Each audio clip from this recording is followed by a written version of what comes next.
Ողջույն սիրելի բարեկամներ, երբ մենք խանութներում կամ շուկաներում սմբուկ ենք տեսնում, առաջին հայացքից թվում է սովորական բանջարեղեն է, մանուշակագույն մի քիչ փայլուն կեղև, փափուկ միջուկ և երևի շատերի մտքով նույնիսկ չի անցնում, թե ինչ հետաքրքիր նյութեր է պարունակում այդ բանջարեղենը։ Սմբուկը բավականին հետաքրքիր բանջարեղեն է, այն քիչ կալորիաներ ունի, պարունակում է բջջանյութ, մի շարք վիտամիններ և հանքանյութեր,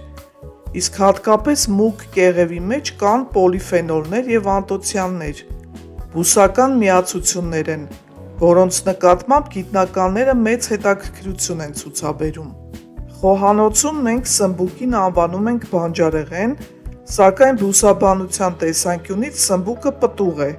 ավելի ճիշտ հատապտուղ։ Այն նույն ընտանիքից է, ինչ լոլիկը, կարտոֆիլը և պղպեղը։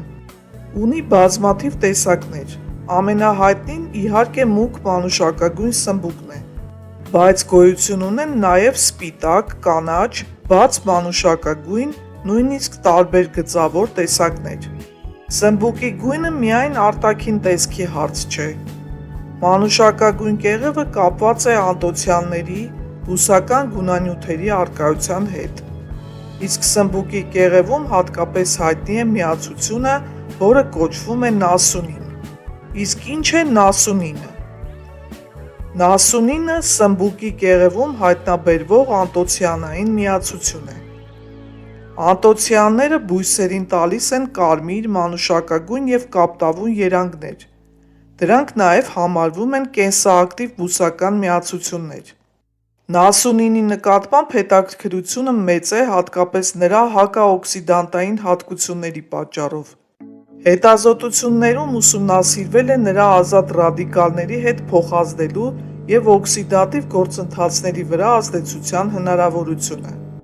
Բայց այստեղ պետք է մի կարևոր տարբերակում անել։ Եթե որևէ սննդամթերքի մեջ կա հակաօքսիդանտ, դա չի նշանակում, որ այդ սննդամթերքը բուժում է քաղցկեղը, սրտային հիվանդությունը կամ որևէ այլ հիվանդություն, քանի որ սննդամթերքը դեղամիջոց չէ, սակայն բազմազան սննդակարգերում պոլիֆենոլներով և այլ բուսական միացություններով հարուստ մթերքների օգտագործումը կարող է լինել առողջ սնվելու կարևոր մաս, և հենց դրա համար սմբուկի կեղևը սովորաբար պետք չէ անմիջապես հեռացնել։ Երբ սմբուկը թարմ է, լավ լվացված է, պատրաստվում է սովորական եղանակով, կեղևը նույնպես կարելի է ուտել։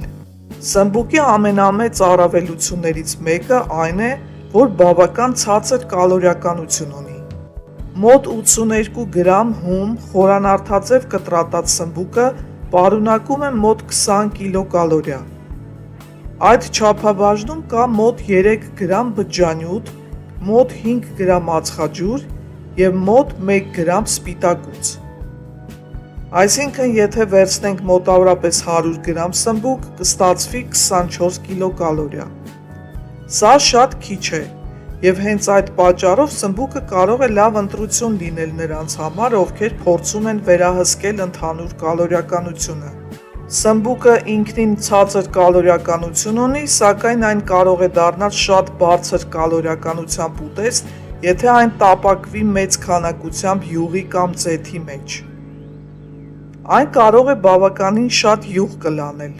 Ուստի նույն սմբուկը կարող է լինել թեթև ուտեստ, եթե պատրաստենք ջեռոցում կամ քիչ յուղով կամ ձեթով, և բավական ծանր կալորիականությամբ ուտեստ կլինի, եթե այն խորովենք կամ տապակենք մեծ քանակությամբ յուղի մեջ։ Այսինքն, երբ ասում ենք, որ սմբուկը քիչ կալորիա ունի,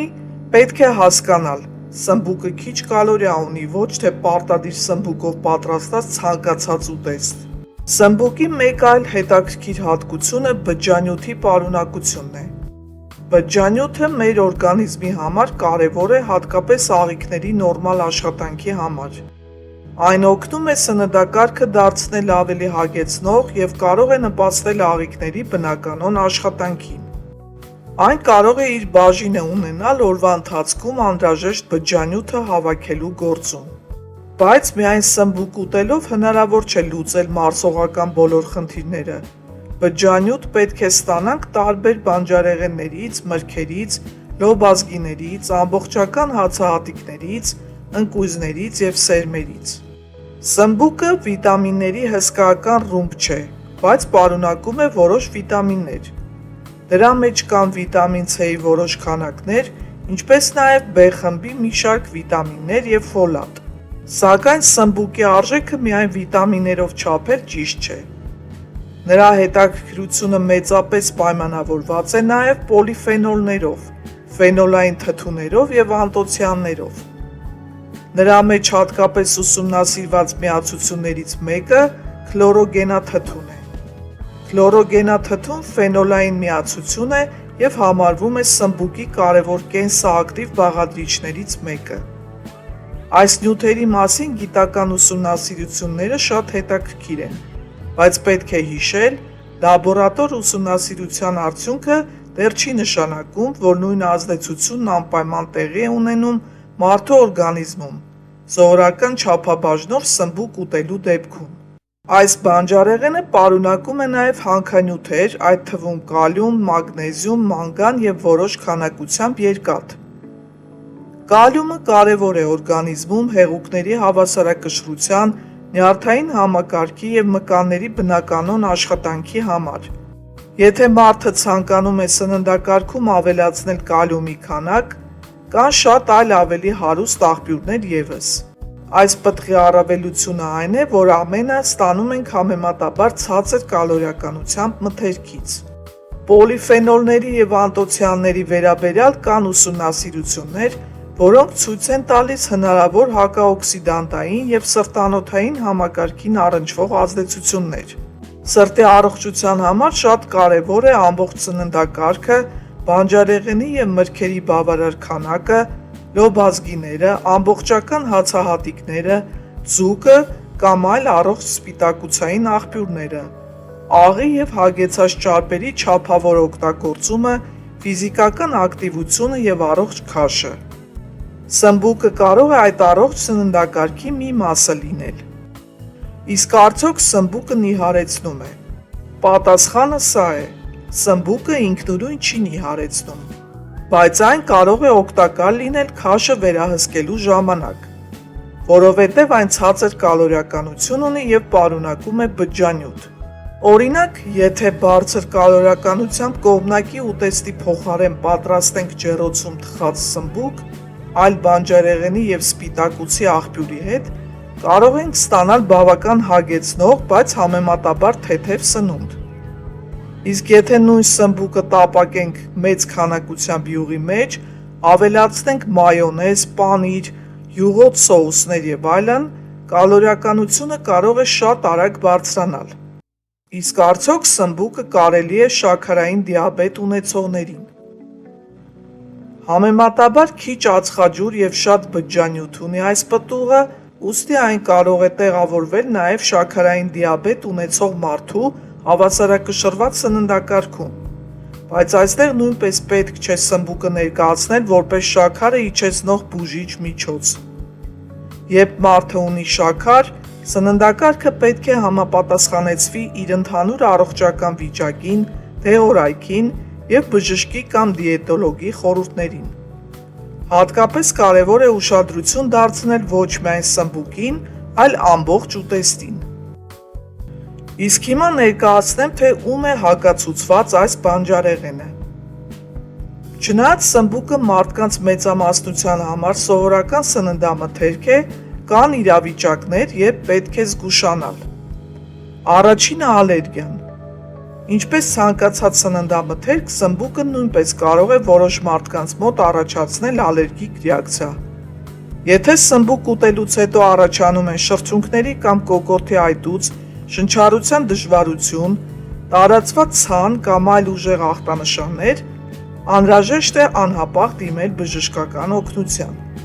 Երկրորդը անհատական մարսողական անհանդուրժողականությունն է։ Որոշ մարդիկ կարող են սմբուկից հետո ունենալ փքվածություն կամ ստամոքսահաղիքային անհարմարություն։ Այդ դեպքում պետք է ուշադրություն դարձնել չափաբաժնին և պատրաստման եղանակին։